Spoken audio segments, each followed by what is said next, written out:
Picture चालू करो बे। सुनने के लिए जी की एक बात से ही आपत्ति हुई। उन्होंने कहा कि कांग्रेस अगर डबल भी कर लेती है तो कोई बड़ी बात नहीं। तो आज पूछना चाहिए भाजपा के प्रवक्ता बैठे कि ये 400 पार के नारे का क्या हुआ। हौले हौले हो जाएगा प्यार, अब की बार 400 पार। सारे एग्जिट पोल जो गलत साबित हुए उसका क्या हुआ। लवड़े ने भूज जा। मैंने कहा था कांग्रेस अगर 90 सीटें भी जीतते तो उसकी जीत मानी जाए। अभी बता दे भाई, अभी बता दे। कांग्रेस पहले कितनी सीटें थी उससे आपने मान लीजिए डबल भी कर लिया तो कोई ये बहुत बड़ी सफलता इसको नहीं माना जाता। दर्शक देख रहे हैं, आपने कहा था कोई बड़ी बात नहीं है। मैं सुन रही थी आधे घंटे से, लेकिन एक सेकंड ये मैं सुन रही थी आधे घंटे से। गाली दे रहा है, गाली क्या बोल रहा है बहनचोद?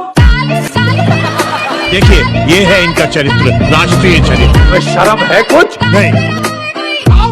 देखेगा, घबराना नहीं। आप अपनी स्किन के लिए क्या करते हैं? मैं मुंह पे साबुन कभी नहीं डालता हूँ, क्रीम कभी नहीं डालता हूँ, कुछ नहीं डालता हूँ, बस पानी से धोता हूँ। Not bad. Now you. मुझे एक बार किसी ने बहुत साल पहले पूछा था कि आपके चेहरे पर इतना तेज क्यों है, तो मैंने बड़ा आसान जवाब दिया था। मैंने कहा मेरे शरीर में इतना पसीना निकलता है, मेहनत करता हूँ और मैं उसी पसीने से मालिश करता हूँ, इसलिए चमक जाता है। कोई कितना गवार हो सकता है, जाहिलियत की भी हद होती है। तो आप यहाँ पे मस्जिद क्यों बनवाना चाहती हैं? मस्जिद मैं इसलिए बनवाना चाहती हूँ बेटा कि मैं हर हिंदू से हाथ जोड़ से प्रार्थना कर चुकी कि मेरी गाय भूखी है। आज मेरी गाय का कोई बंदा नहीं खड़ा। आज 5 रुपए का कोई भूसा नहीं भिजवाया। मेरी 3 गाय डूब गई, 2 गाय मेरी भूख से मर गई, 1 गाय उठ नहीं पा रही, आप देख सकते हो। मगर किसी ने मुझे सहारा, आज मेरा छप्पर गिर गया है, ठंडी आ गई, मैं कहाँ बांधूं, मुझे कोई सहारा नहीं। मुसलमान ने मुझे भूसा भेजा 5 कुंटल। मुसलमान भेजे भूसा 5 कुंटल मुसलमान ने भेजा है। हमारा हिंदू ने कभी इधर मुझे कहीं झाँकता नहीं। आज इसी गुस्से में मैं मस्जिद के लिए तैयार हूँ। अब मेरे को नहीं कोई मिलता तो मैंने मुसलमान आए उनसे भी मैंने बोला, वो तैयार है। अरे बड़े खतरनाक लोग हैं। मगर मैं देने मस्जिद भी बनवाने की तैयार हूँ। 5 कुंटल भूसा एक मुसलमान, उसने 5 कुंटल भूसा ला के दिया मेरे को, जो कि मैं अपनी गाय के खिला रही हूँ। अभी जिस देश में एजुकेशन पे 18% जीएसटी ठोक के बैठे हैं, वित्त मंत्री कितना जीएसटी लगाई है? 18%।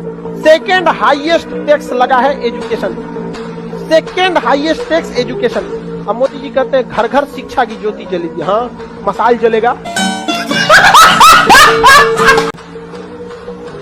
सेकेंड हाईएस्ट टैक्स किसी देश में एजुकेशन पे ठोक सकते हैं? आप कभी कल्पना कर सकते हैं? एजुकेशन पे टैक्स ठोकेंगे। इंग्लैंड जैसा अमीर देश एजुकेशन फ्री देता है, जहाँ हार्वर्ड, कैम्ब्रिज ऐसे बड़े बड़े यूनिवर्सिटी है, कैम्ब्रिज है, ऑक्सफोर्ड है, वहां पर एजुकेशन। और हमारे मत पूछिए, तुम्हें शर्म है कुछ? एक से एक है भैया। धन्य है प्रभु लोग हमारे देश में। हम 200 रुपया पढ़ाते हैं। आज भी हम निर्मला सीतारमण से कहते हैं कि 18% जीएसटी और इनकम टैक्स वाला हटा देना, हम 90 रुपया में पढ़ा देंगे, या किसी को अनपढ़ नहीं छोड़ेंगे। इतना हम 90 रुपया में, क्योंकि एट लास्ट मेरे पास क्या बात है सर, क्या बात है सर। भारत की अर्थव्यवस्था को ये ट्रक ड्राइवर चलाते हैं। आपको जो आराम से चीजें मिल जाती है ना, केरल का पानी आपको, नारियल पानी यहाँ आराम से मिल जाता है। गुजरात में बना फैक्ट्री का चीज आपको बिहार में मिल जाता है। झारखंड का कोयला दिल्ली में मिल जाता है। ये इन्हीं ट्रक ड्राइवर की वजह से, जिनको हम लोग रत्ती भर वैल्यू नहीं देते। गलत बात है। यहाँ पर उनको अजीब नजर से देखते हैं। अच्छा, पुलिस वाला भी ना 5 लाख की गाड़ी वालों को उतारेगा, बाहर निकलिए सर। ट्रक वाले, रे उतर उतर उतर। बात तो सही है। भाषा बोलेंगे तो जल्दी समझ जाएंगे वो। आप अपनी जो स्टाइल, देखिए आरपी सिंह साहब, अगर मोदी साहब, हमने उनको 14 में बहुत सुना था, कहते थे भाई और बहनों मेरी सरकार बनवाइए, मैं आपसे वादा करता हूं कि हर हाथों में काम होगा और हर काम में एक अच्छा दाम होगा। लेकिन मैंने आप लोगों से छुपाया था, क्योंकि ये तो जुमला था। मेरे जुमलों को गंभीरता से ले लिया आप लोगों ने। भाई और बहनों, मित्रों, मैंने तो सरकार में आने के लिए एक छलावा किया था। इन सारी बातों पर ध्यान देंगे। राहुल गांधी अगर चिर युवा हैं तो आपको कोई फर्क नहीं पड़ना। राहुल गांधी हमारे नेता हैं, चिर युवा थे और चिर युवा हैं और चिर युवा रहेंगे भी। लेकिन वृद्धावस्था वाले नेता को, जो वृद्ध बुद्धि नेता है, जिसको हम लोग, अगर आप हमको बाल बुद्धि कहेंगे, तो जो वृद्ध बुद्धि नेता है उससे निजात पाइए। बाल बुद्धि में तो सीखने का हौसला है, लेकिन वृद्ध बुद्धि नहीं सीख सकती। और अंजना जी, आपके सवाल का मैं जवाब दे दूं, आपने बड़ा अच्छा सवाल किया। सत्ता को जो है जिम्मेवारी होती है सदन चलाने की, लोकतंत्र चलाने की, और सत्ता कभी झुक के कभी झुका करके लोकतंत्र को चलाती है, सदन को चलाती है। ऐसा प्रेसिडेंट पिछले 75 सालों में आपने भी देखा है। ये पहली सत्ता है जो सिर्फ चाहती है कि विपक्ष झुके और सत्ता अपने अहंकार में सारा काम करे। पहले हो जा रहा था, अब संख्या है तो अब ये अहंकार नहीं चलेगा आपका। इतना छोटा पहले कभी नहीं हुआ होगा। हमारे देश में आप कहीं भी चले जाइए, पूरब से लेकर पश्चिम तक, उत्तर से लेकर कहीं उत्तर से लेकर दक्षिण तक, यहाँ आदमी नमस्ते करता है, पहलगी करता, ठीक है। और हमारे यहाँ चाहे हिंदू हो या मुसलमान हो, वो सूर्य उदय से काम करता है, सूर्य अस्त से काम करता है। और हमारे मोदी जी जो हैं, वो एकदम यूरोपियन कल्चर से काम करते हैं। आप समझ रहे? आज रात 12 बजे नोट बंद, आज रात 12 बजे देश बंद, ठीक है। तो ये आदमी कभी रात 12 बजे देश बंद, कभी रात 12 बजे सब कुछ अच्छा हो गई। हम लोग पैर छूने की सभ्यता वाले लोग हैं। ये लोग ऐसे आधा कच्चा पहन के ऐसे छाती फात मारते हैं कि कहाँ, ये तो विदेश में होता था। गजब बेइज्जती है।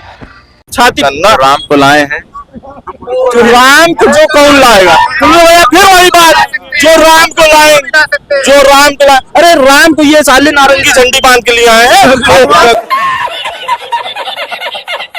मोदी है, झुकता नहीं है। हमने तब भी कहा था कि हमारे ट्रैक्टर में बैक गियर नहीं है, और वो ट्रैक्टर भी 4 लाख ट्रैक्टर भी वही है, 25 लाख किसान भी वही है। हाँ भाई, कैसी लगी? और ये दिल्ली भी वही है, और प्रधानमंत्री भी वही है। पहले रुलाया, फिर रोएगा। प्रधानमंत्री को बोल रहे हैं है? क्यों रोता नहीं हो? 10 बार तो रो लिया, 11वीं बार भी रो लेगा। देखिए, जेसीबी मशीन हम ले रहे, किसी के बाप की है? हमारी है। और अगर हमारे रास्ते में गड्ढे आओगे, हमारा ट्रैक्टर फंस जा, तो कैसे निकालेंगे? जेसीबी से तो ठाके निकालेंगे। एक तो लाइक और शेयर ठोक दीजिए, महाकाल का लाइक और शेयर ठोक दीजिए, पाँच जाइए।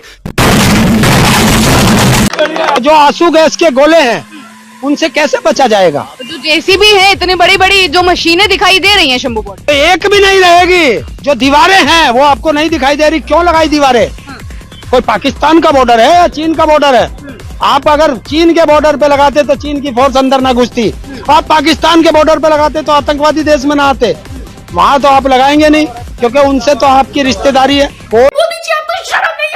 कोई भी किसान हाथ नहीं उठाएगा, शांतिपूर्वक चलेगा। अपना बचाव तो इंसान करता ही है। भाई साहब ढूंढ ढूंढ के बेच रहे माल को ये। हाँ, जनता समझ गई। जब संसाधन ही बेच देंगे, इस मुल्क के संसाधन जो कांग्रेस ने बनाए, जब उन्हें आप बेच देंगे, क्या करेंगे? आज नौजवान 45% युवा भटक रहा है रोड पे। अराजकता कब फैलेगी? जब नौजवान को रोजगार नहीं मिलेगा। अरे बड़े खतरनाक लोग हैं। शिक्षा नहीं, शिक्षा बेचने का काम इन्होंने करा। पहला प्रधानमंत्री है इस मुल्क का जिसने आज तक प्रेस कॉन्फ्रेंस नहीं करी। ये पहला प्रधानमंत्री है इस मुल्क का जिसने सूट बूट रोज बदले। ये पहला प्रधानमंत्री है जो बतौल मार रहा है। ये मौजूदा सरकार को भैया सबक लेना चाहिए। तुम्हारी हवा खत्म हो गई है, झूठे जुमले वादे सब खत्म हो गए हैं, और जितना झूठ बोलोगे जनता उतना ही नकारेगी तुम्हें। 10 साल से बड़े जुमले सह लिए, 100 करोड़ 2 करोड़ रोजगार, 100 दिन में काला धन, 100 स्मार्ट सिटी है, किसानों की आय दुगनी। अरे कितना झूठ बोलोगे हैं? और 5 ट्रिलियन इकोनॉमी। अरे क्या यार, क्या हुआ? कुछ भी नहीं है। और वो सारे पुल सड़कें टूट गई भ्रष्टाचार में। मोदी जी की भी कैलकुलेशन बिगड़ी हुई है कि 4 लाखों उनकी कैलकुलेशन बिगड़ी हुई है, इनकी भी कैलकुलेशन बिगड़ी है। ये कह रहे हैं कि 92 में 550 रुपए का सिलेंडर मिलता, 550 का सैलरी थी, और सिलेंडर मिलता था 7,000। तो 7,000 जोड़ने में उस आदमी को लगते 11 साल, मतलब 11 साल की कमाई वो सिलेंडर में लगा देता था। ये देखो, क्योंकि इनका जो गुरु है ना, वो ये कह देता 35 साल तो मैंने भीख मांगी है। फिर वो प्रधानमंत्री बन गया, फिर वो उसने शादी भी कर ली, पढ़ भी लिया, अमेरिका भी घूम आया, मतलब सारे काम कर लिए, जेल में भी रह लिए, और पता इमरजेंसी में भी उन्होंने बड़ा, और बांग्लादेश वालों के साथ संघर्ष भी करा।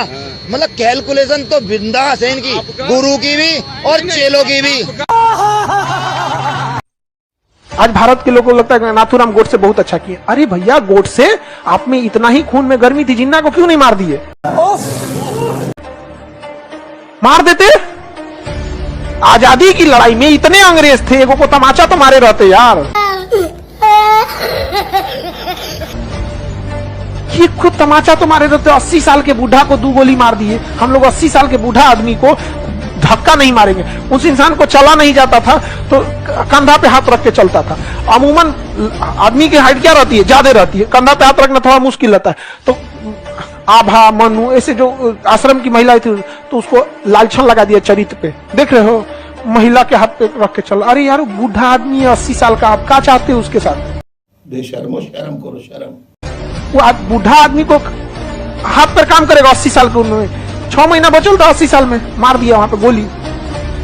वाह, अरे भाई, जिन्ना को मारता, लेकिन जिन्ना को मारने के लिए भगत सिंह जैसा कलेजा चाहिए था। भगत सिंह जैसा, नाथूराम गोडसे जैसा। गजब बेइज्जती है।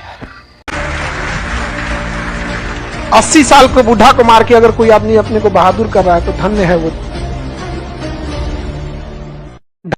ये मुझ पे आरोप लगा रहा है, मैं पढ़ के बोल रहा हूँ। पीएम टेलीप्रॉम्प्टर से बोलते हैं